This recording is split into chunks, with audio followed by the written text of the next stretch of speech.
नमस्कार, चर्चा में आप सभी का स्वागत है। पिछले कुछ दिनों में हमने देखा है कि भारतीय राजनीति में एक नया ट्रेंड सामने आया है। जब कोई भी छोटी बड़ी घटना घटती है तो उस घटना के कारण या उसके निवारण पर बात करने से पहले ही राजनीतिक पार्टियां उस घटना को एक फोटो अपॉर्चुनिटी के तौर पर इस्तेमाल करती हैं, उस पर एक छिछली राजनीति करती हैं, असंवेदनशील राजनीतिक टिप्पणियां होती हैं उस पूरी घटना पर। क्या वजह है इस तरह की राजनीति की? ये भी देखा गया है कि इस राजनीति के तहत लोकतंत्र को मजबूत करने वाली जो संस्थाएं हैं उन पर भी पिछले कुछ समय में सवाल उठाए गए हैं। एक खास चश्मे से इन तमाम मसलों को देखा गया है। एक खास वर्ग को सहानुभूति देने के लिए इस तरह की राजनीति की जा रही है। किस तरफ ये सियासत जा रही है? सियासत के कई खास मुद्दे होते हैं, लेकिन क्या सैनिक की मौत पर सियासत होनी चाहिए? क्या राष्ट्रीय सुरक्षा से जुड़े मुद्दों पर सियासत शोभा देती है? इन्हीं तमाम मसलों पर हम बात करेंगे। हमारे साथ बात करने के लिए हमारे विशेष मेहमान मौजूद हैं। एक बार मैं उनसे आपका तारुफ करा देती हूँ। मेरी दाईं तरफ हैं रामकृपाल सिंह जी हैं, वरिष्ठ पत्रकार हैं और ये उन पत्रकारों में से आते हैं जो अपनी बात को बहुत ही साफ गोई से रखते हैं, स्पष्ट रूप से सबके सामने रखते हैं। आपको बहुत बहुत स्वागत है रामकृपाल जी। हमारे साथ हरिकेश बहादुर जी हैं और ये 2 बार के लोकसभा सांसद रहे हैं। ये अपनी कड़ी के जो नेता हैं उनमें इनकी एक अलग छवि मानी जाती है, क्योंकि राजनीति से परे हटके राष्ट्रीय सुरक्षा के मसलों पर इनकी एक खास राय है। और ये आज हमारे बीच राजनीतिक विचारक के रूप में, एक पॉलिटिकल थिंकर के रूप में हमारे बीच में मौजूद हैं। आपका भी स्वागत है। हमारे साथ मेजर गौरव आ रहे हैं, सेंट स्टीवेंस के स्टूडेंट रहे हैं दिल्ली के। 93 में इन्होंने फौज में शामिल हुए और कुमाऊं रेजिमेंट में रहे हैं, कश्मीर में भी पोस्टेड रहे हैं और इन्होंने 7 साल के बाद फौज को छोड़ा है। हमारे बीच है और खास बात यह है कि जिस तरह से फौज के सोचने का तरीका है, ठीक वही तरीका है मेजर गौरव के भी सोचने का। ब्लैक एंड व्हाइट होता है हमेशा, ग्रे वाला हिस्सा कुछ नहीं होता है। गौरव साहब, आपका भी बहुत बहुत स्वागत है। प्रफुल्ल केतकर साहब हैं हमारे साथ, संपादक है ऑर्गेनाइजर के, आपका बहुत बहुत स्वागत है। हमारे साथ विजय क्रांति जी हैं। विजय क्रांति जी वरिष्ठ पत्रकार रहे हैं और सिर्फ देश की ही तमाम पत्रकारिता संस्थानों में ही नहीं, विदेश की पत्रकारिता में भी इनकी एक साख रही है और एक लंबे समय से तिब्बत के विशेषज्ञ रहे हैं, तिब्बतोलॉजिस्ट भी माने जाते हैं। साथ ही साथ पाक अधिकृत कश्मीर से भी इनका एक संबंध रहा है और इनसे जानेंगे किस तरह से जब देश में मीडिया जब इन तमाम खबरों को एक नए रंग के साथ देता है तो वो किस तरह से देश के बाहर किसी भी देश के लिए और भारत की साख को कितनी चोट पहुंचाता है, क्या संदेश देता है। और हमारे साथ में जनता का प्रतिनिधित्व करने के लिए एक बड़ी संख्या में युवा भी हैं, कई बुजुर्ग भी हमारे साथ शामिल हैं और ये बताएंगे कि जब देश की उन संस्थानों पर सवाल उठाया जाता है जो देश को मजबूत करती हैं, जिसमें विश्वसनीयता है देशवासियों की, तब क्या गुजरती है इन लोगों पे और ये लोग किस तरह से उन राजनीतिक पार्टियों को, उन नेताओं को देखते हैं, क्या सवाल इनके होते हैं। तो इन तमाम चीजों की शुरुआत करते हैं और शुरुआत मैं करना चाहूंगी रामकृपाल सिंह के साथ ही। रामकृपाल जी, ये सियासत जो हम देख रहे हैं आज की तारीख में, पिछली 2 घटनाओं को भी अगर हम देखें, जो भोपाल में मुठभेड़ की घटना हुई या फिर एक सैनिक की आत्महत्या हुई, इन घटनाओं को जो रंग दिया गया है, ये किस ओर जा रही है सियासत? देखिए, एक तो ये है कि ओवरऑल समाज में कोई सियासत ही नहीं है। हर क्षेत्र में थोड़ी सी एक परिवर्तन आया है। कई बार उसको हम उस नज़रिए से देखते हैं तो सोचते हैं गिरावट की तरफ जा रही है और लगता है।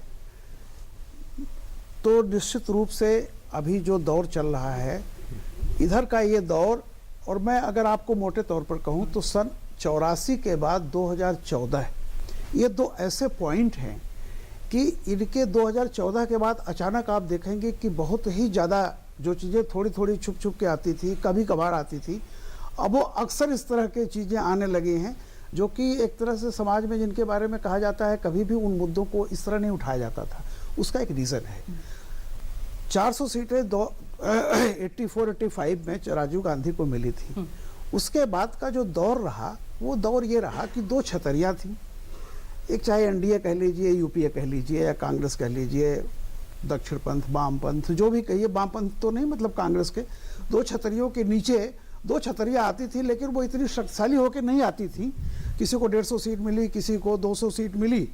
तो सबका एक क्या होता था कि रूल, एक पार्टी सत्ता में रहती थी, दूसरों को भी लगता था कि जब चाहें गिरा देंगे या हो सकता है 5 साल न चलें या मेरा भी स्कोप है। तो वो राजनीति ऐसी रही इतने दौर तक। 2014 में जो ये सत्ता में ये पूर्ण बहुमत से जो बीजेपी आई, उसके बाद बहुत बड़ा एक लोगों पॉलिटिकल पार्टीज में एक तरह से भूचाल आया कि अब फ्यूचर क्या है। बहुत सारे राष्ट्रीय पार्टियां जो हैं बिल्कुल हाशिए पर चले गई, 5वें 6ठे नंबर पर। तो एक डेस्परेशन जो ये होना चाहिए था इस दौर में, क्या होता था कि जो अपोजिशन में है वो कोशिश ये करता था कि एक लकीर के ऊपर बड़ी लकीर खींचूं, अपनी नई नीतियां ले आऊं, उस पर डिस्कशन हो। यहाँ अब ये हो गया कि भाई हम बड़ी लकीर तो हमको समझ में नहीं आ रही है, तो इसकी कमीज अगर मेरे से ज्यादा उजली है तो इसका एक तरीका है कि थोड़ी सी मिट्टी इस पर डालो, और वो ये क्रम शुरू हो चुका है। ये डेस्परेशन जो है पॉलिटिक्स का कि वोट के लिए कुछ भी करेगा। मैं तो बल्कि मैं ये कह रहा हूं कि अभी तक तो कम से कम अस्पताल है, कल को ये शमशान घाट तक चले जाएंगे वोट मांगने के लिए कि लौटने वालों से वोट मांग लीजिए कि हम आए थे, जरा हमको वोट देना। कुछ भी हो सकता है, ये डेस्परेशन है। मैं बताऊं, ये पॉलिटिकल जो एक तरह से वो आ गया है ना, ट्रांजिशन है, वोटर बदल रहा है।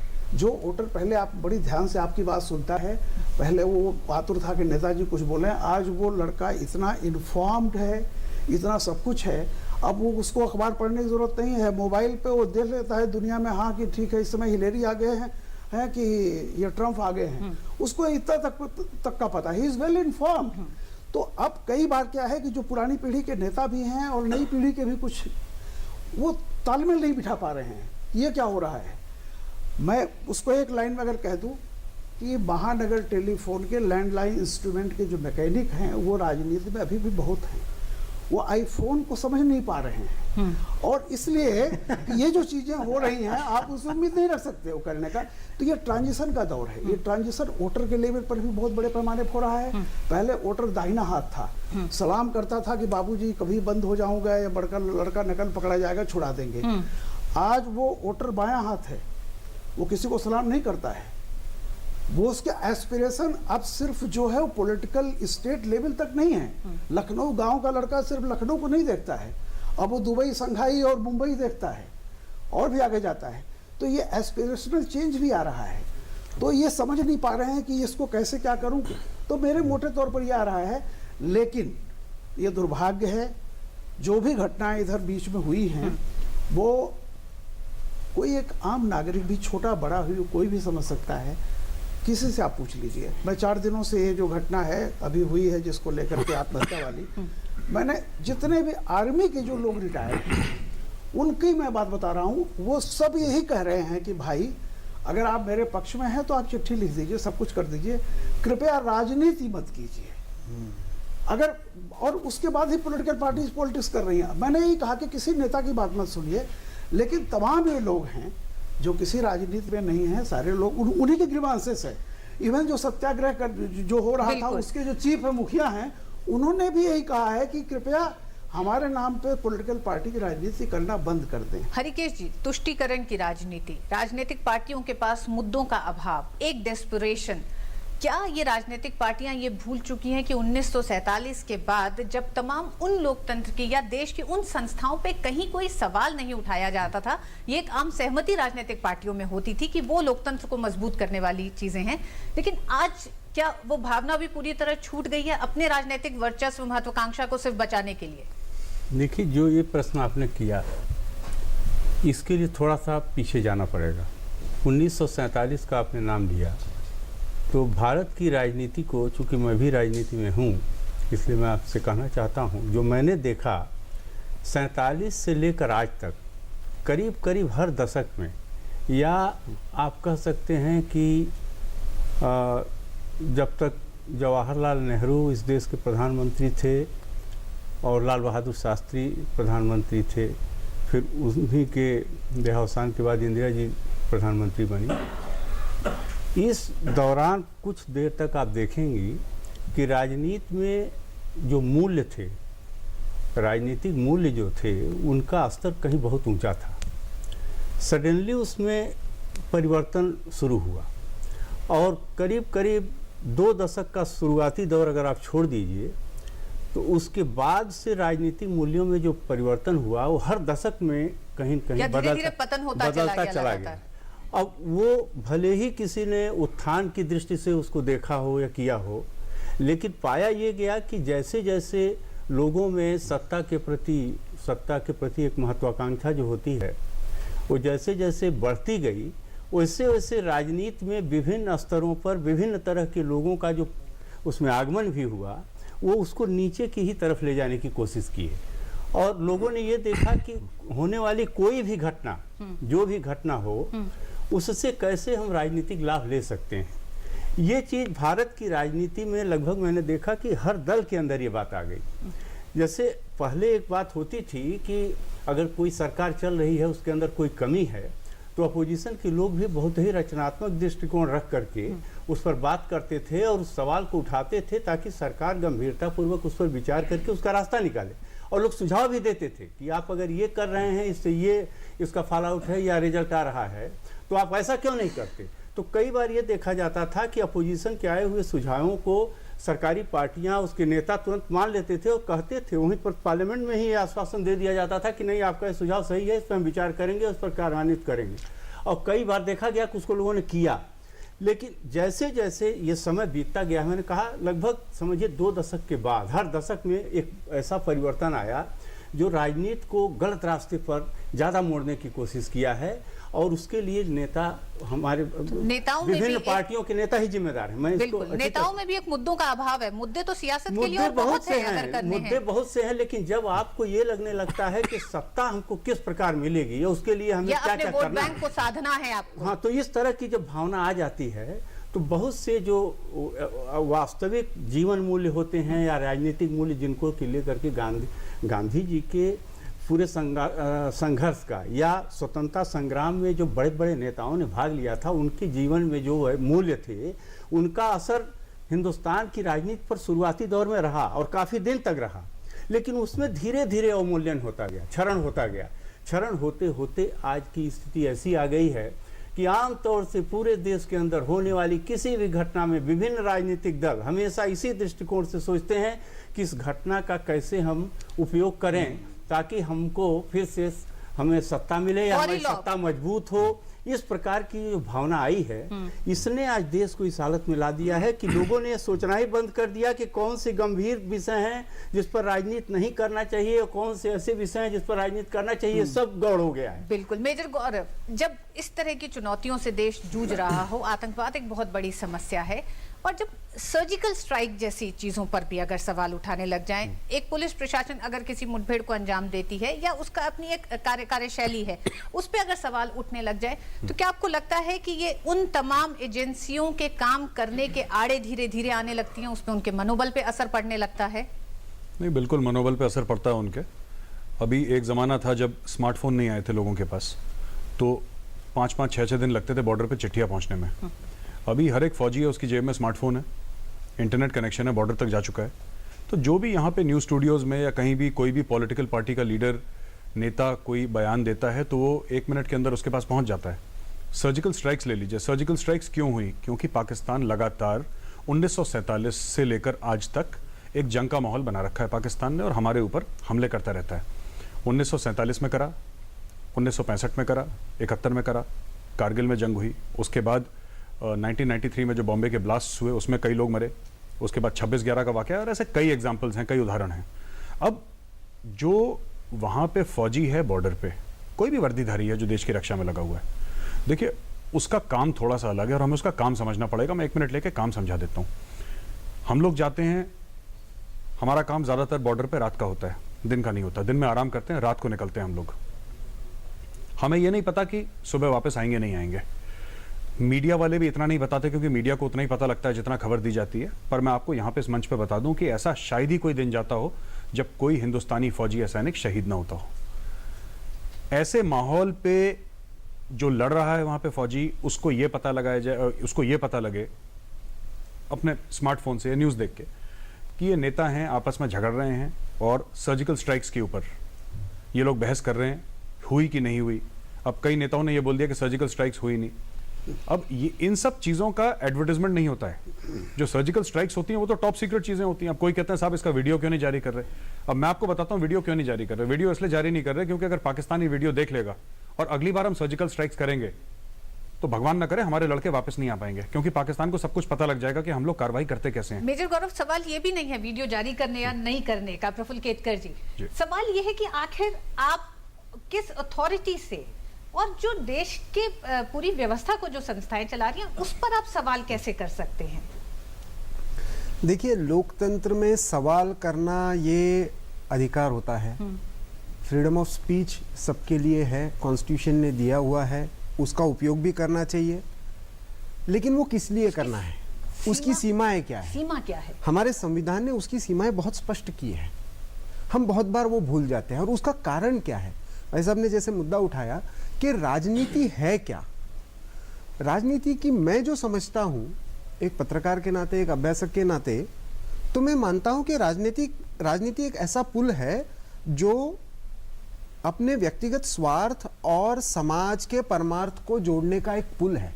राजनीति मतलब केवल चुनाव नहीं है, राजनीति मतलब केवल दल नहीं है।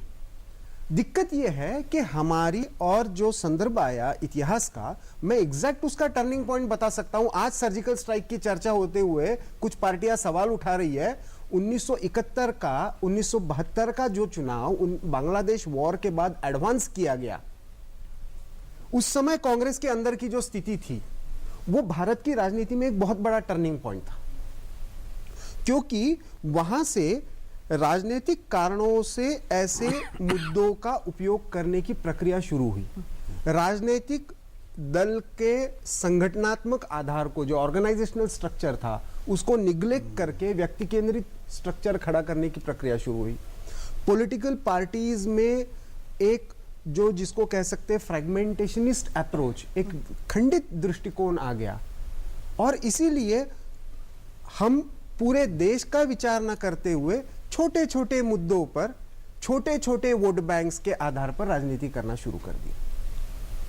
अब 2014 के चुनाव में जो एक टर्न अराउंड इसको मिला, उसकी भी एक प्रतिक्रिया वैचारिक क्षेत्र में भी है, क्योंकि बहुत लोगों को ऐसा लगा कि अभी हमारी दुकानों का क्या होगा। कुछ राजनीतिक दलों में भी यह माहौल बना, लेकिन हमें इसको देखना चाहिए हमारी पूरी पॉलिटिकल सिस्टम के रूप में। एज अ पॉलिटिकल सिस्टम हमने अनफॉर्चुनेटली कुछ वैल्यूज ऐसे एस्टेब्लिश कर दिए हैं और स्वीकार भी कर लिए हैं। चुनाव के समय हम लोग बहुत ज्यादा मैदान में घूमते हैं, राजनीतिक दल जितने घूमते हैं उतने ही हम पत्रकार भी घूमते हैं। मुझे नहीं लगता प्रफुल्ल जी मुद्दों का किसी तरह का अभाव है। एक सेकंड में एक बात, प्रफुल्ल जी की बात, एक सेकंड। 1971 का जो आपने जिक्र किया, 71 के इलेक्शन के बाद वो पाकिस्तान और इंडिया की वार हुई थी। 71 का जो इलेक्शन हुआ था लोकसभा का, उस इलेक्शन के बाद वार हुई थी। नहीं, उस समय जो माहौल बनाया गया और उसका फायदा लेने के लिए एडवांस करना, ये प्रक्रिया कांग्रेस के बीच में दो गुट बनना, दूसरी स्थिति थी जो कांग्रेस की सरकार की बहुमत में नहीं थी, उसे दूसरी पार्टियों के सहयोग से, जैसे सीपीआई वगैरह के सहयोग से वो सरकार चल रही थी। जी। लेकिन कुछ कार्य ऐसे हो गए थे जिनकी वजह से कि सरकार ने सोचा कि ये एक किसी बैसाखी से चलने से बेटर होगा कि देश की जनता के बीच में जाया जाए, और उनका मैंडेट अगर मिलता है तो ठीक है। देखिए, मजबूत बहुमत का ये भी एक अर्थ माना जाता है कि आप तमाम उन फैसलों को भी लागू कर सके जिनको कि आप एक खंडित जनादेश या फिर एक गठबंधन की सरकार में जो आपको कमियां लगती हैं। अभी आपने एक बेसिक सवाल किया था जिस पर मैं, और जवाब इन्होंने दिया, मैं उसी में कुछ जोड़ रहा हूँ। सवाल करना लोकतंत्र में है, अधिकार है, हमेशा सवाल होते रहे हैं। डॉक्टर लोहिया थे, नेहरू थे, तब भी सवाल होते थे। लेकिन एक चीज का ध्यान रखना चाहिए कि आप सवाल कर रहे हैं या सवाल करने के बहाने जवाब दे रहे हैं, जजमेंटल भी हो रहे हैं। देखिए, दोनों चीजें नहीं हो सकती। वो आपका क्वेश्चन जजमेंटल देख लीजिए, और फिर अगर आप जजमेंटल होना चाहते हैं, वो भी मैं कहता हूं। लेकिन पुलिस के क्या अधिकार हैं, ये यहां इस देश की संसद और विधानसभा तय करती है, ये आप तय करते हैं। लेकिन अगर आप जीतेंगे तो मानेंगे और हारेंगे तो नहीं मानेंगे। मैं वही कह रही हूँ। आप अगर हार गए तो पुलिस से जांच नहीं होनी चाहिए। नहीं, इस मसले पे भी आएंगे मैं- रामकृपाल जी। मैं- एनआईए का ही उदाहरण हम लेंगे। मैं तो सिर्फ एक एनआईए के कई ऐसे फैसले हैं जिन फैसलों को जब आपको आपके मनमाफिक लगता है तो आप मानते हैं, और जब मनमाफिक नहीं लगता तो आप उस पर सवाल खड़ा करते हैं। उठाइए, लेकिन मैं फिर कह रहा हूँ कि सवाल आप उठा रहे हैं या आप बता रहे हैं कि ये फेक था। आप सवाल नहीं उठा रहे हैं, आप जजमेंट दे रहे हैं, क्वासी जुडिशियल हो रहे हैं आप। और मेरा ही कहना है कि please you have no right. सवाल उठाइए तो एजेंसी पर भरोसा रखिए, इस देश की अदालत भरोसा रखिए, जो होगा आप कहिए कि इसकी निष्पक्ष जांच होनी चाहिए। That's all. बिल्कुल। विजय क्रांति जी। आप तो एक लंबे समय तक मीडिया में, यहाँ पर भी रहे, विदेशी मीडिया में, जब देश में इन तमाम मसलों पर सवाल उठाए जाते हैं और मीडिया भी एक खास तरीके से लिखता और बताता है चीजों को, तब विदेशों में क्या संदेश जाता है, किस तरह का संकट पैदा होता है, क्या छवि बनती है? मैं आपको एक उदाहरण दूंगा। मैं वॉइस ऑफ अमेरिका में के लिए मैंने तकरीबन 7 साल काम किया और नई दिल्ली से काम करता था। उस दौर में एक बार हमारे एक bureau chief American, obviously American थे, वो ब्यूरो चीफ थे, पूरे साउथ एशिया के ब्यूरो चीफ थे, वो जा रहे थे। तो उनकी विदाई के टाइम ऐसे ही मैंने उनसे सवाल पूछा कि उन्होंने दुनिया भर में बहुत जगहों पर काम किया था, बड़े अनुभवी पत्रकार थे। मैंने उनसे पूछा कि आप मुझे थोड़ा सा सिर्फ ये बताइए कि आपको कहीं हिंदुस्तान में कुछ अलग दिखा कि नहीं पत्रकार के नाते। तो उन्होंने मुझे 2 बातें कही। बोले 2 बातें बड़ी आउटस्टैंडिंग हैं। मैंने कहा क्या? बोला एक, आपकी जो आर्मी है वो बिल्कुल एपॉलिटिकल, नॉन पॉलिटिकल है। दूसरे देशों में जब कोई बड़ी घटना होती थी तो हम तुरंत अपना दूरबीन जो है वहाँ की फौज पर लगा देते कि देखें क्या करते हैं, सत्ता पलट देंगे, सरकार गिरा देंगे, कब्जा कर लेंगे या क्या होगा। बोला हिंदुस्तान में मैं जितने साल रहा, संयोग है एक बार भी ऐसा नहीं हुआ कि कोई बहुत बड़ी डेवलपमेंट हुई हो, छोटी डेवलपमेंट हुई हो और हम लोगों को देखना पड़े कि भारतीय सेना क्या कह रही है। भारतीय सेना एपॉलिटिकल है, वो प्रोफेशनल है, अपना काम करती है। मेरे को उन्होंने दूसरी बात कही पत्रकारों के बारे में, वो सुनकर थोड़ा सी शर्म भी आई। उम्मीद है कि हम कहीं सुधर पाएंगे। उनका कहना था कि जो भारतीय पत्रकार हैं वो प्रोफेशनल, मेजॉरिटी की उनका कहना था, मेजॉरिटी ऐसे हैं जो प्रोफेशनल कम है, वो पॉलिटिकली अलाइनमेंट उनकी इतनी स्ट्रांग है कि जो प्रोफेशनलिज्म है वो ढक जाता है। कोई भी घटना हो तो उनमें से बहुत सारे ऐसे बिहेव करते हैं जैसे किसी पार्टी के, पॉलिटिकल पार्टी के वो या तो प्रवक्ता हैं या वर्कर हैं। तो बोले हमें ये पत्रकारिता में बहुत कष्ट हुआ कि आपके देश में जो राजनीति है उसको तटस्थ होकर सीधे सीधे उसकी चर्चा करें, आलोचना करें। वो बोले वो बहुत कम होती मैंने देखी, और पक्ष लेते हुए खूब देखा। जो मुझे आज भी हम लोग देखें, जो बहुत सारे चैनल्स में जब हम देखते हैं तो देखते ही सबको मालूम होता है कि फलां एंकर हैं तो इनका एजेंडा क्या है, फलां रिपोर्टर हैं, ये इस फलां टीवी की चैनल के हैं तो इन्होंने क्या लाइन लेनी है पॉलिटिकल। ये मुझे लगता है कि दुर्भाग्यपूर्ण है। मुझे उम्मीद है कि हम भारतीय पत्रकार जो हैं अपना कम से कम स्वास्थ्य उतना सुधार लें कि हम प्रोफेशनल दिखें। प्रफुल्ल जी, आपसे भी जानूंगी, रामकृपाल जी आपसे भी। सांप्रदायिकता का खबर बनना समझ में आता है, लेकिन खबरों का सांप्रदायिक हो जाना, क्या आपको लगता है ये सबसे बड़ा संकट भी है और एक खतरा है पूरे समाज के लिए? क्या देखिए, पिछले कुछ वर्षों में खास करके हम कह सकते हैं कि 80 के दशक के बाद हर घटना का आप कहीं पे भी जोड़ेंगे तो एक तो प्रादेशिकतावाद, रीजनलिज्म, जातिवाद या फिर सांप्रदायिकवाद, किसी ना किसी तरीके से इसको जोड़ने का प्रयास करते रहे हैं लोग और उसकी राजनीति करते रहे, खुलेआम करते रहे। और दुर्भाग्य की बात यह है कि समाज में इस तरह का एक तरह का ठहराव आ गया है या हमारी सोच कुछ कम हो गई है कि समाज में इसके बारे में रिएक्शन भी नहीं है कि भाई हम बात क्या कर रहे हैं, घटना क्या हो रही है। जो 8 तथाकथित आतंकवादी सिमी के थे, वो मारे जाने के बाद उसकी तुलना बांग्लादेश या पाकिस्तान में रहने वाले माइनॉरिटीज से करना, उन पे होने वाले अत्याचारों से करना, ये कौन सा मतलब कैसी सोच है? वक्त एक छोटे से ब्रेक के बाद जानेंगे यहाँ पे हमारे साथ जो जनता है वो क्या सोचती है जब इन तमाम नेताओं के इस तरह के बयानों को देखती है, इस तरह की राजनीति को देखती है। वक्त एक छोटे से ब्रेक का।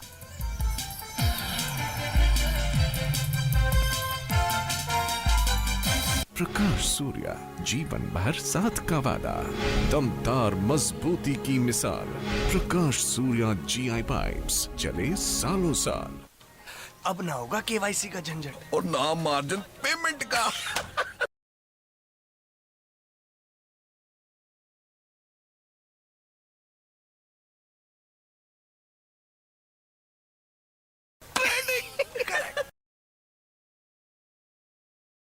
गुल, क्योंकि ताली कभी एक हाथ से नहीं बजती, इसलिए डब्बा ट्रेडिंग करना या करवाना दोनों ही कानूनन अपराध हैं। सिर्फ सेबी रिकॉग्नाइज्ड स्टॉक एक्सचेंज पे ही ट्रेडिंग कीजिए। सेबी, हर इन्वेस्टर की ताकत।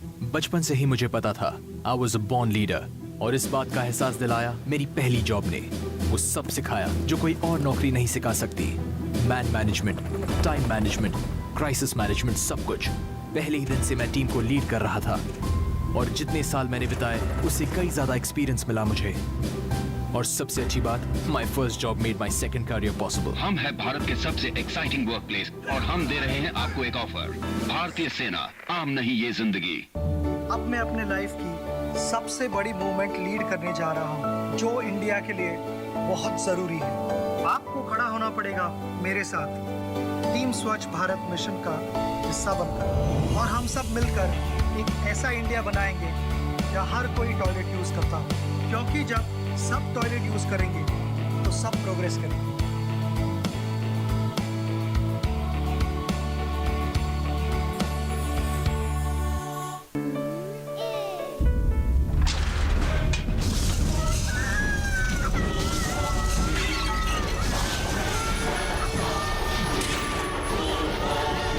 क्या आपका फ्लैट भूकंप से सुरक्षित है? नया फ्लैट खरीदते वक्त किसी स्ट्रक्चरल इंजीनियर से सलाह लें। क्या यहाँ सॉइल टेस्टिंग किया गया है? क्या घर नेशनल बिल्डिंग कोड के मुताबिक बना है? याद रहे, घर सुरक्षित तो आप सुरक्षित। आपके हित में तत्पर NDMA। कुछ ऐसा ही लगता होगा जब किसी की कार सरियों से लदे ट्रक से टकराती होगी। ना तो संभलने का मौका होता है और ना ही बचने का कोई रास्ता। ऐसे ही खौफनाक हादसों को देखते हुए सरकार ने सरिया लाद कर चलने वाले ट्रकों के लिए कानून सख्त कर दिया है। अब सरिये का ट्रक से थोड़ा भी बाहर रहना गैर कानूनी है। इस नियम को तोड़ना आपको भारी पड़ सकता है। मैं नहीं मानता कि तंबाकू जानलेवा है। मैं नहीं मानता कि तंबाकू जानलेवा है। मैं नहीं मानता तंबाकू जानलेवा है। चाहे हम कुछ भी कहें, कुछ लोग हमारा संदेश नहीं सुनते। मैं नहीं मानता। तंबाकू जानलेवा है। ये चेतावनी हर पैक पर है। इसे पढ़िए और इस पर विश्वास कीजिए।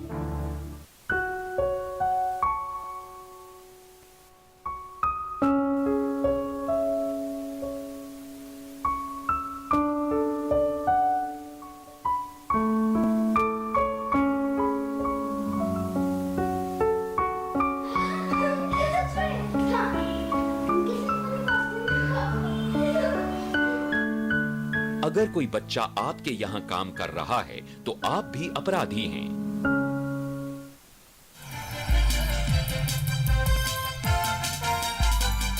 और एक बार फिर आप सभी का स्वागत है। आज हम बात कर रहे हैं कि किस तरह भारत की सियासत जारी है, जहां हम उन तमाम संस्थाओं पर भी राजनीतिक पार्टियां अब धीरे धीरे सवाल उठाने लग गई हैं। जब ये राजनीतिक पार्टियां इस तरह के सवाल, इस तरह की टिप्पणियां करती हैं, जनता में क्या मैसेज जाता है, वो क्या सोचती है, इसके बारे में हम जानते हैं।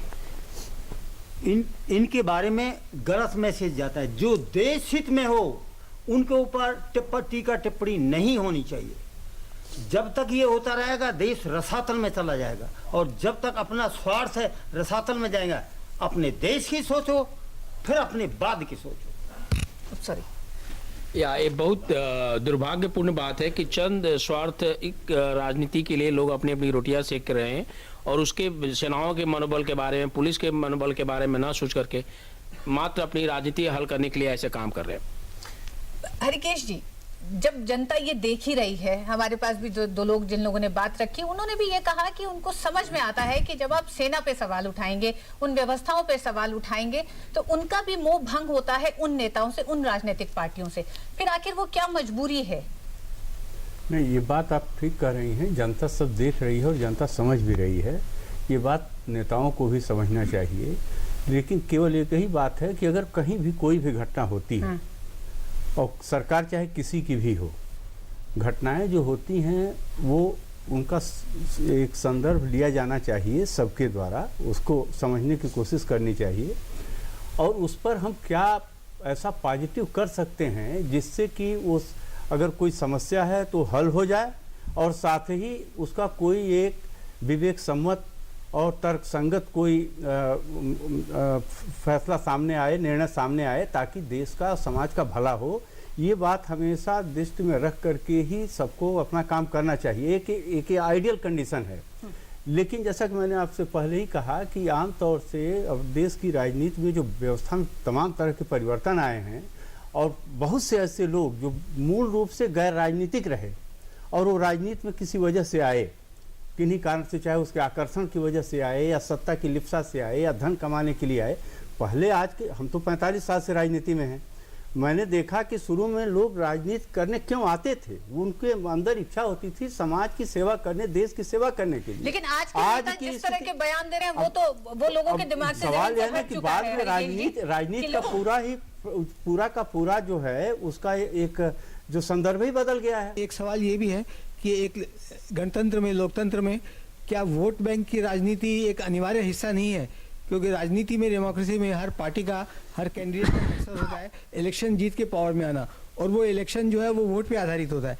तो वोट बैंक का फैक्टर को दरकिनार करके क्या राजनीति संभव है एक डेमोक्रेसी में? इस पर जवाब लेते हैं। अभी यहाँ पे मीडिया के रोल पे भी चर्चा हो रही थी। अब एक तबका होता है जो सरकार के साथ खड़ा हो जाता है और दूसरा तबका जो होता है वो विपक्ष के साथ खड़ा हो जाता है, तो इस पे कैसे चेक्स एंड बैलेंसेस लगाया जाए? प्रफुल्ल जी।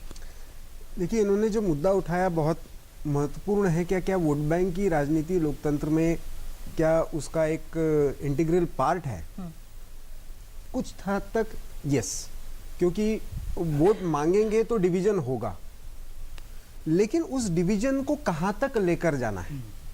वो दुश्मनी नहीं है, वो विचारों का मतभेद है, लेकिन क्या उसको समाज में मनभेद तक लेकर जाना है? क्या समाज में ऐसे विखंडित अवस्था में हमें लेकर जाना है कि समाज के दो तबके एक दूसरे को देख भी ना सके, चर्चा भी ना कर सके, बात भी ना कर सके, हर चीज को विरोध के रूप में ही देखना है? और दुर्भाग्य की बात क्या है कि सत्ता में आने के बाद जिस बात पर भूमिका ली जाती है, चर्चा होती है, विरोध में है इसलिए उसका विरोध करना है, क्योंकि उसका कोई मतलब विरोधी दल की कोई जिम्मेदारी है, इस भावना से शायद हम छिटकते जा रहे हैं।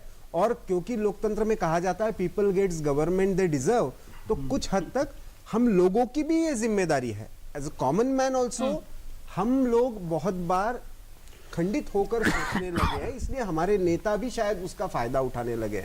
हम प्रदेश के बारे में सोचते हैं, जाति के बारे में सोचते हैं, जाति के कैंडिडेट को वोट करते हैं, उनको पता है, इसलिए वो कार्ड्स यूज करते हैं। जिस दिन उनको ये पता चलेगा, 2014 का इन्होंने उदाहरण दिया, वैसा बार बार जब होने लगेगा तो अपने आप आने वाले राजनीतिज्ञों को भी समझ में आएगा कि ये कार्ड अभी चलने वाले नहीं है। इन समस्याओं की ओर जो आप ध्यान खींच रही हैं, इनका निराकरण कैसे होगा, इस पर भी प्रश्न होना चाहिए।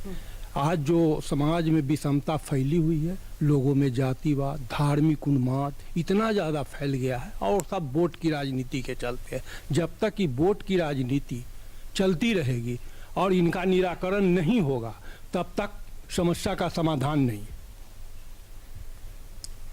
सर्जिकल स्ट्राइक के ऊपर जो क्वेश्चन कर रहे हैं कि हुई या नहीं हुई, ये बहुत दुर्भाग्यपूर्ण है।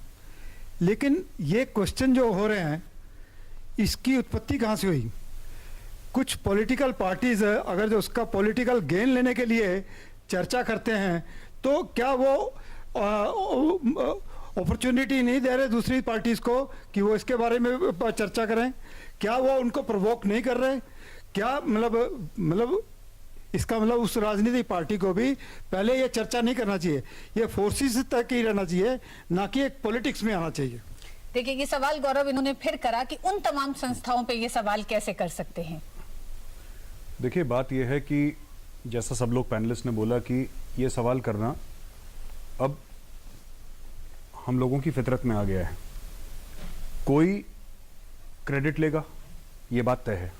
1971 में भी किसी ने क्रेडिट ली थी और इसका क्रेडिट जाना भी चाहिए पॉलिटिकल सिस्टम को, मैं मना नहीं कर रहा, क्योंकि किसी ने खड़ा होके 1971 में या 2016 में कोई ना कोई तो ऐसा शख्स था जिसने खड़ा होकर फौज को यह बोला कि आप ये कार्रवाई करिए, अगर कुछ होता है तो मैं पीछे खड़ा हूं।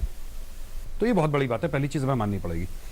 पर इसके अलावा कोई सांसद खड़े होकर बंबई से कहते हैं कि साहब ये काम हुआ कि नहीं हुआ, या डीजीएमओ साहब जो हैं उन्होंने राजनीतिक दबाव में झूठ बोला, ऐसी तो चीज हुई नहीं थी कभी।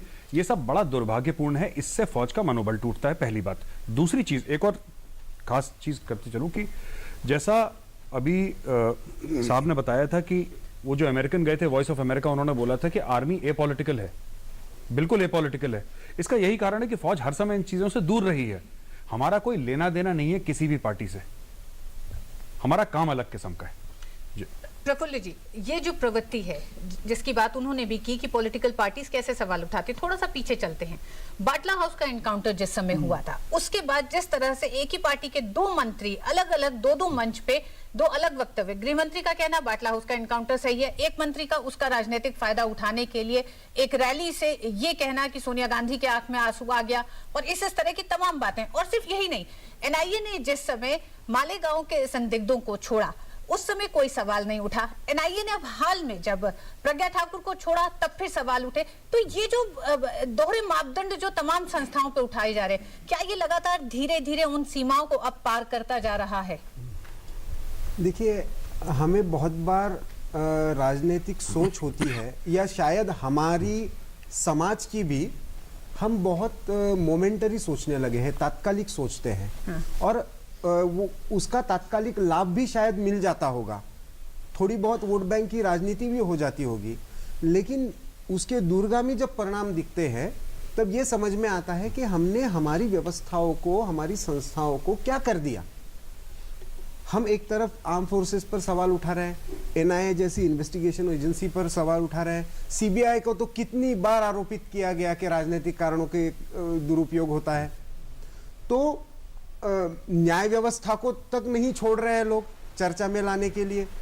तो ऐसी स्थिति में यदि इन संस्थाओं का इरोजन होता है तो ultimately as a nation, as a society, ये हमारा इरोजन है, इसके परिणाम लॉन्ग टर्म में हमें भुगतने हैं, इसका भान हमें रखना होगा। और ऐसी सोच रखने वाले, ऐसे कृति करने वाले किसी भी राजनीतिक दल के हो, किसी भी व्यवस्था से जुड़े हो, उनको कड़े सवाल करना और उन पर अंकुश लगाना, ये अल्टीमेटली मीडिया का और जनता का काम है। और इसीलिए एक इंटरेस्टिंग वोट कल चल रहा था, भले ही वो सोशल मीडिया पे हो, लेकिन पिछले कुछ वर्षों में सबसे ज्यादा साख किसकी गिरी है, इस पर सवाल उठाया गया था। भारत के 4 जो पिलर्स है उसमें से, तो उसमें फिर मीडिया का सबसे ज्यादा परसेंटेज आया। तो ये मुझे लगता है कि इंगित करता है कि कहीं ना कहीं विजय जी ने जो मुद्दा उठाया था कि मीडिया अपनी क्रेडिबिलिटी को, मीडिया के रोल पे भी विजय जी और रामचोपाल जी से बात करेंगे। इंडिपेंडेंट क्रेडिबिलिटी को जब तक मेंटेन नहीं करेंगे। एक सवाल और हम ले ले। हाँ। सर, मेरा प्रश्न यह है कि क्या आपको ये नहीं लगता कि एक सर्जिकल स्ट्राइक की जरूरत इन बुद्धिजीवी राजनेताओं के बीच भी है, जो कि हमारे देश में बैठकर ही हमारे देश को अंदरूनी रूप से तोड़ रहे हैं? देखिए, ये सवाल वही है जो मैंने एकदम शुरू में आपसे कहा था कि जब इस तरह की सोच को हवा दी जाती है तो क्या देश में एक विभाजन 1947 के बाद एक नए विभाजन को तैयार करने की मानसिकता क्या ये नहीं है? देखिए, जितने लोगों से आपने सवाल किया, मैं अगर एक लाइन में कहूं कि ये पब्लिक है, सब जानती है। मीडिया को अगर कोई फेल कर रहा है तो इसका मतलब है कि ये लोग जागरूक हैं। और मेरा इतने कहना है कि जनता अब पहले से ज़्यादा जागरूक हो गई है, क्योंकि जागरूकता के संसाधन बहुत हो गए हैं। अब वो भी बहुत सारी घटनाओं को लाइव देख रही है, आपको उस पर कमेंट करने की ज़रूरत नहीं है। कुछ साल पहले जब ये होता था कि सूचनाएं बहुत देर से पहुंचती थी, कोई माध्यम नहीं था, और सूचनाओं को जानने के लिए शिक्षित होना या कम से कम लिटरेट होना जरूरी था, वो भी खत्म हो गया है। आप एक इलिटरेट आदमी दूर पहाड़ में बैठा हुआ भी वो देख रहा है, ओबामा का शपथ ग्रहण वो सामने देख रहा है। थोड़ी बहुत वो चीज, वो जो कैप्शन जाएगा समझ भी लेगा, नहीं भी पढ़ पाएगा तो समझ लेगा कि ये जीत गया है, इसलिए बड़ा खुश हो रहा है। तो मेरा ये कहना है कि मुझे इस जमहूरियत पे भरोसा है। और देखिए, सारी पॉलिटिकल पार्टीज आपके ही बीच से निकली हुई है, ऐसा नहीं है कि वे कहीं बाहर से आई हैं, कोई एक पॉलिटिकल पार्टी है। मत भिन्नता होगी, और जो ब्रिटिश संसद में एक वाक्य लिखा हुआ है, जहाँ से हमने भी लोकतंत्र का वहाँ से लिया है कि मैं तुम्हारे विचारों से सहमत नहीं हूँ, लेकिन ये शपथ लेता हूँ कि मैं तुम्हारी अभिव्यक्ति की आज़ादी के लिए अंतिम समय तक लड़ता रहूँगा। और मैं समझता हूँ कि हमारा जो हिंदुस्तान की इतनी बड़ी 125 करोड़ जनता है, ये बहुत मैच्योर्ड है, और वो दौर चला गया जब हिंदुस्तान को किसी और देश से बारो करना पड़ेगा।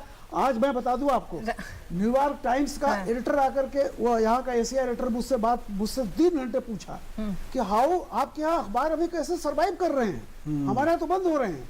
इंडिया इज तो बहुत सारी चीजों में। और वैसे ही जब जितना ही लोकतंत्र में जनता मजबूत होगी, ये सब फरेब के नारे, ये देखिए, ये सांप्रदायिकता, सांप्रदायिकता, ये सब नारे 2014 में इन लोगों ने तोड़ दिया था, और आगे भी तोड़ेंगे। कोशिशें होगी, हर तरफ से होगी, क्योंकि डिस्परेट हैं लोग। बिल्कुल, सूचना और संचार की क्रांति ने मतदाताओं को न सिर्फ मजबूत करा है, बल्कि राजनीतिक पार्टियों में भी एक कह सकते हैं कुलबुलाहट पैदा की है, और एक डर, एक भय पैदा किया है कि अब आप मतदाताओं को बेवकूफ नहीं बना सकते। और कुछ हद तक ये वजह हो सकती है कि जिस तरह के राजनीतिक पार्टियां छोटे छोटे मुद्दों पे जो राजनीति कर रही हैं, इसके आगे भी जानेंगे, क्योंकि आने वाले समय में अगले साल कई राज्यों में चुनाव है। क्या ये चुनाव को देखते हुए राजनीतिक पार्टियों की बौखलाहट भी है? इस पर भी बात करेंगे अपने मेहमानों से। बढ़ते एक छोटे से ब्रेक का।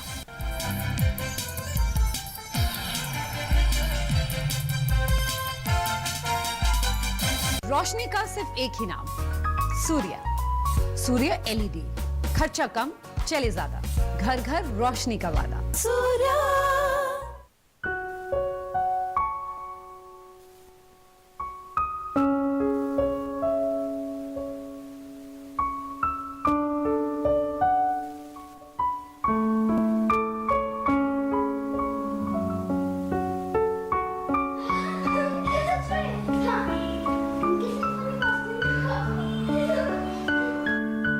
अगर कोई बच्चा आपके यहाँ काम कर रहा है तो आप भी अपराधी हैं।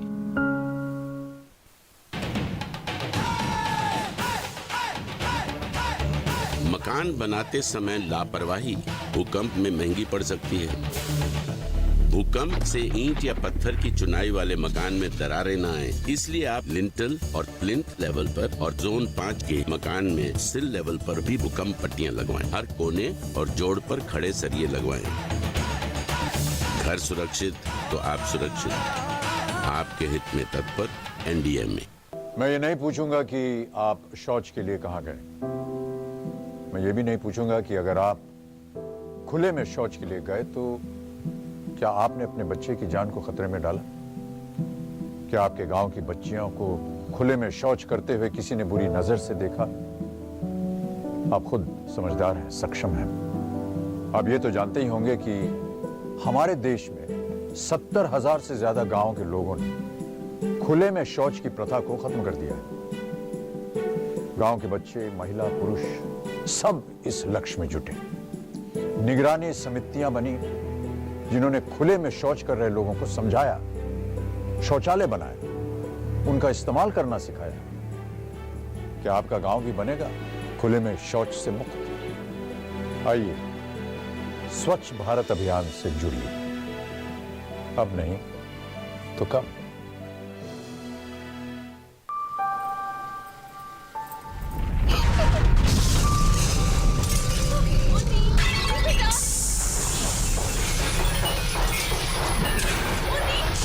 तकनीकी सलाह लेकर घर बनाया, इसलिए ये सलामत है। वरना आज ही अपना भूकंप जोन जानिए और किसी स्ट्रक्चरल इंजीनियर से सलाह लीजिए। भूकंप में घर सुरक्षित तो आप सुरक्षित। आपके हित में तत्पर NDMA। हाँ, मैं पहुंच रहा हूँ। तुम लोग तैयार रहो।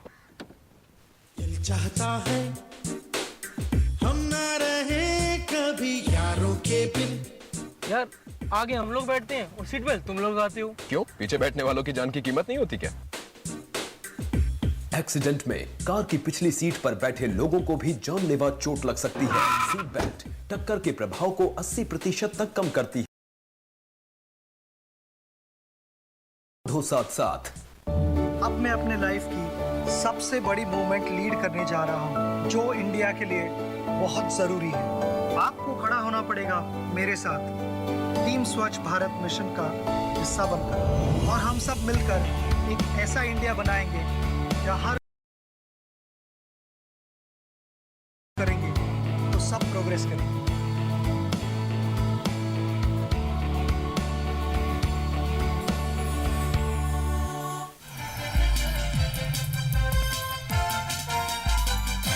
ब्रेक के बाद एक बार आप सभी का स्वागत है। विजय जी, अगले साल तमाम राज्यों में चुनाव हैं। क्या ये चुनाव को देखते हुए राजनीतिक पार्टियों की एक तरह से बौखलाहट भी है, उनकी घबराहट भी है कि कोई मुद्दा हाथ से बच के ना जाए इस समय? जो अपने शब्द के बौखलाहट और घबराहट है, मुझे लगता है कि वो सब एक खास सिचुएशन से पैदा हो रहे हैं। 1984 की चर्चा की रामकृपाल जी ने, और 2014 में एक मेजॉरिटी सरकार आई है।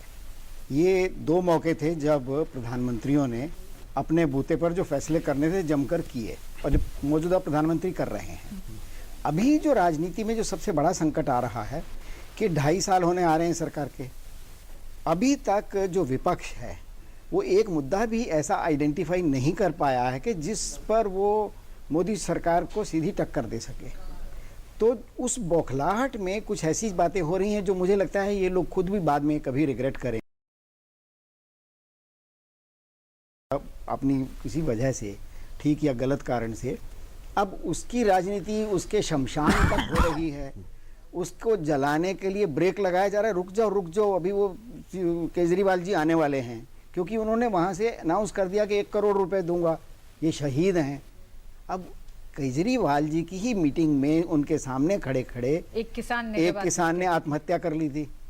उसको उन्होंने क्या शहादत का दर्जा दिया या उसके लिए क्या किया उन्होंने? लेकिन ये कि और अपने देश में इतने शहीद हुए हैं, एक सिर्फ केजरीवाल जी का नाम लेने से कोई बात नहीं बनेगी। ये सब लोग जो हैं, क्या इनमें से कोई गए वहाँ पर उन परिवारों में श्रद्धांजलि देने, उन परिवारों को ढाढ़स बताने कि देश तुम्हारे साथ है? वो नहीं गए। तो बौखलाहट में, डेस्पिरेशन में कि वो जो आने वाला चुनाव है हाथ से निकल ना जाए, वो जो मुद्दे उठा रहे हैं, मुझे लगता है कि ये जिसको जापानी में हाराकिरी कहते हैं, आत्महत्या, ये राजनेता अपने लिए आत्महत्या का सामान जुटा रहे हैं। आप देश की सेना के पर ध्यान लगा दें, उस पर राजनीति करें। बाटला हाउस जैसा कांड जो बाद में सचमुच सिद्ध हो गया कि सही था, आतंकवादी को मारा पुलिस ने अपने जान पर खेलकर मारा, वो शहीद पुलिस वाले। कि इन तमाम मसलों पे भी जनता जवाब देगी। जनता सब जानती है। अभी बात लगातार हो रही है चुनाव को देखकर, ऐसे में राजनेता ये भी नहीं तय कर पा रहे कि किस मुद्दे पे ज्यादा कंसंट्रेट करें। कभी इस मुद्दे पे तो कभी जेएनयू पहुंच गए, कभी हरियाणा के गांव पहुंच गए। क्या आपको लगता है कि ये एक बेचैनी दिखाई दे रही है राजनीतिक पार्टियों में? जी, विजय जी ने जैसे कहा कि 2014 के बाद विपक्ष का कोई संख्यात्मक समीकरण भी नहीं बैठ रहा है, और मुद्दों के आधार पर भी सरकार को घेरने के लिए क्या लाइन हो, उस पर भी ये नहीं बैठ रहा है।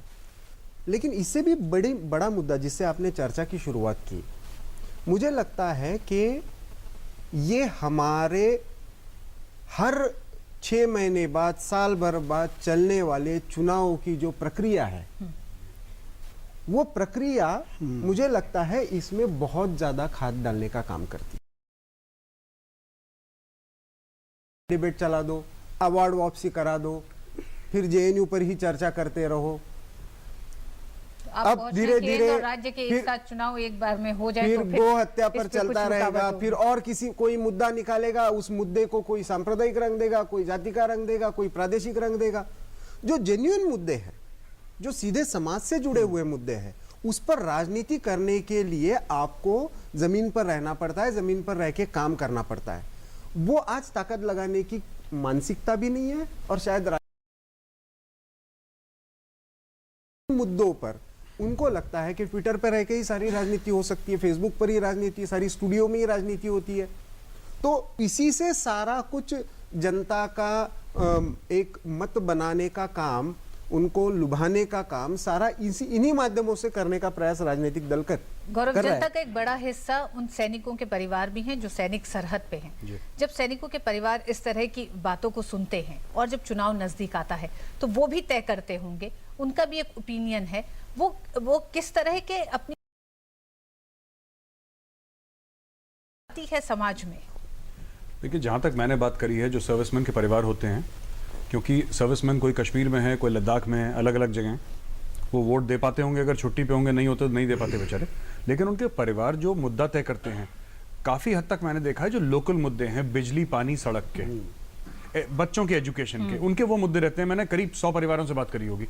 उनके मुद्दे ये नहीं कि ये मेरी जाति का है या मेरे धर्म का है, उनसे उसको लेना देना नहीं। क्योंकि जो उस परिवार का मुखिया है, यानी कि जो फौजी सरहद पे है, उसने जो उस परिवार को सीख दी है, वो देश की सीख दी। परिवारों के उनके ज्यादातर मुद्दे मैंने सड़क, बिजली, पानी, एजुकेशन, मेडिकल, इन सब से जुड़े रहते हैं, ये मैंने देखी है। हरिकेश जी, राजनीतिक पतन की जो आपने बात की, क्या राजनीतिक पार्टियां इन मसलों पर अपना बहुत वक्त नहीं लगाना चाहती? क्योंकि इन मसलों पर वक्त लगता है, मेहनत लगती है इन मुद्दों को उनकी परिणति तक पहुंचाने के लिए। देखिए, आप लोगों ने बहुत कई मुद्दे उठा दिए हैं, लेकिन थोड़ा थोड़ा अगर बोलने की इजाज़त आप दें। वास्तव में काम तो वही करना है जो इन्होंने कहा। एजुकेशन की फैसिलिटी है कि नहीं है, मेडिकल फैसिलिटी है कि नहीं, पब्लिक सड़क बनी है कि नहीं, ट्रांसपोर्ट के साधन बने हैं कि नहीं, बिजली आई कि नहीं, ड्रिंकिंग वाटर सप्लाई हुआ कि नहीं, लोगों को घर में रहने की जगह मिली कि नहीं, खाने के लिए सुविधाएं हैं कि नहीं, पढ़ाई, दवाई, ये सब चीज़ें लोगों को ठीक से मिल रहा है कि नहीं मिल रहा है। मूल चीज़ें तो ये हैं, लोगों को रोज़गार मिल रहा है कि नहीं, रोज़गार कैसे मिलेगा, विकास नहीं होगा तो कैसे मिलेगा। इसके लिए काम तो इसी के लिए मूल रूप से करना है। और ज़्यादातर राजनीतिक दल जब कभी चुनाव के लिए जाते हैं तो इन्हीं सवालों को जनता के सामने रखते हैं। और होता पहले ये था कि लोग कहते थे कि ये पार्टी अपनी नीतियों से इन समस्याओं का हल नहीं कर पा रही है, इसलिए आप लोग अगर हमको काम करते हुए आपकी इन समस्याओं को हल करेंगे। बिल्कुल। लेकिन लोगों ने उसी सत्ता को पाने के लिए जो पहले सही तरीके होते थे अपनाने की कोशिश करते थे।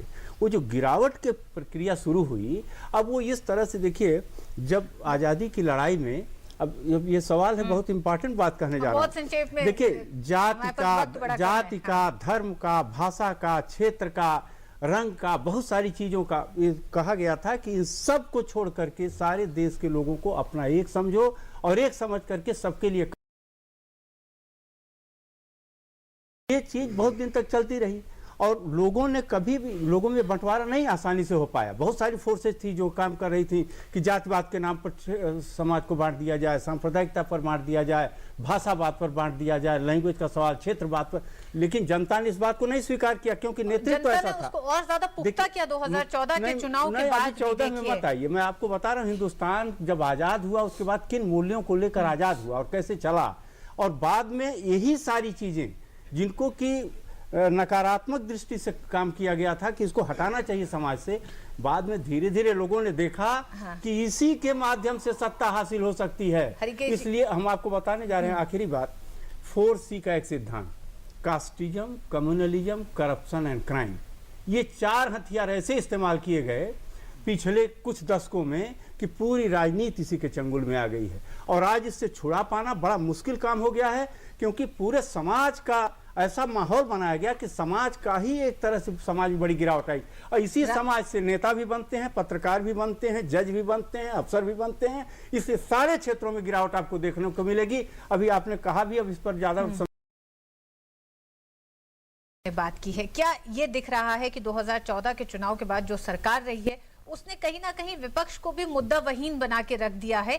और वो भी एक कारण दिखाई दे रहा है कि मुद्दे उनके पास आज की तारीख में वो मजबूत मुद्दे नहीं है जो जनता के मुद्दे, उनको लेके वो नहीं बीच में जा पा रही। देखिए, एक्चुअली क्या है कि मैं यूँ कहूँ कि 70s के बाद से सोवियत संघ के विघटन के बाद से बहुत हद तक ये डिबेट चली कि बाजार और विचार। तो एक तरह से एक जो पूरी दुनिया में ग्लोबलाइजेशन का जो दौर चला, उसमें अगर आप चीज़ों में एक कंटिन्यूटी है। मोदी जी ने भी जो अभी तक किया है, जो यूपीए ने जितनी पॉलिसीज थी, चाहे वो डायरेक्ट बेनिफिट सब्सिडी हो, सवाल इस बात का कि जैसे एक आर्किटेक्ट है, नक्शा बनाता है, दूसरा आकर के बिल्डिंग खड़ी कर देता है। यूपीए आर्किटेक्ट थी, Modi is a very good builder. उसने वो सब कुछ इंप्लीमेंट कर दिया जो आप नहीं कर पा रहे हो। क्या है OROP, आपने वो उन्होंने लागू कर दिया। एक लंबा संघर्ष हुआ है। देखिए, तो सवाल है कि जनता ये देखती है ना कि नीतियां, देखिए कुल मिलाकर के कोई बहुत ज्यादा उसमें ये नहीं रह गया है कि एकदम अब वो लेफ्ट और राइट का झगड़ा, कैपिटलिज्म और सोशलिज्म या कम्युनिज्म का वो झगड़ा इस तरह से नहीं है। पॉलिसीज कौन ईमानदारी से उसको किस हद तक इम्प्लीमेंट करता है। राजीव गांधी जी ने कहा था कि 85 पैसा लोग खा जाते हैं, 1 रुपये में 15 पैसा पहुंचता है। आज मोदी जी ने उसको बंद कर दिया। आज वो कह रहे हैं कि भाई देखो, मैंने तेल पर, गैस पर इतना ब्लैक जा रहा था, उसको हमने आपका वो ला दिया। यानी जो आपने डायरेक्ट जो पैसा बेनिफिट जा रहा है, उसमें जो बिचौलिया खाते थे उसको रोक दिया। तो सीधी देखिए एक बात है, कोई जातिवादी भी होता है तो स्वार्थ के चलते। लेनिन के तो जमाने आपका मानना है कि वोट बैंक की ये राजनीति आज की तारीख में जनता पर नहीं। साल पहले पत्रकारिता में आया तो 2 शब्द मैं अक्सर लिखता था और सब लोग लिखते थे, विधानसभा में अभूतपूर्व हंगामा, और ये आज भी ये अभूतपूर्व चल रहा है। अभूतपूर्व का मतलब होता है ऐसा कभी नहीं हुआ। और दूसरा, मैंने 25 साल पहले जब आया था तब भी था कि लोकतंत्र की हत्या, और 2014 में भी मैं देख रहा हूँ, 2078 में भी मैंने शुरुआत की थी लोकतंत्र की हत्या, और 2014 और 16 में भी लोकतंत्र की हत्या हो रही। इसका मतलब लोकतंत्र मजबूत है, लोकतंत्र जिंदा है और लगातार बाद ही मजबूत है। और मैं आशावादी हूँ 65 है, यही आज आपका आईफोन बना रहा है, यही सारी रिसर्च वो कर रहा है, और पुरानी पीढ़ी बैठ के इसको गाली देती है, वो देती रहेगी, मैं जानता हूँ। लेकिन आई हैव मुझे यह है कि इतनी बुरी नहीं है दुनिया।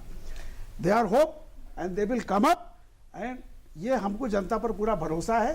ये सब चीजें चलती रहेंगी। जनता इनको ऐसे ठोकरों में फेंक देती है, वो जानती है कि कौन वोट के लिए कहां तक जा सकता है। शमशान घाट तक जाओ। मजबूत करने वाली हमारी जनता है, हमारा मतदाता है, और उसने लोकतंत्र को इतना मजबूत किया है कि तमाम राजनीतिक पार्टियां अगर वोट बैंक की राजनीति के तहत कुछ ऐसे मसलों को, मुद्दों को छेड़ना चाहती हैं, उनको आग देना चाहती हैं, उनको हवा देना चाहती हैं, तो भी वो कामयाब नहीं होंगी। यही राय है मेरे सभी मेहमानों की लगभग। तो ये था आज का चर्चा में। मेरे मेहमानों का बहुत बहुत शुक्रिया, साथ ही मेरी इस जनता का बहुत बहुत शुक्रिया, जिससे हमारे मेहमानों को बहुत उम्मीद है कि आप ही लोग हैं जो यहाँ के भारत के लोकतंत्र को मजबूत बना के रखेंगे। बहुत बहुत शुक्रिया।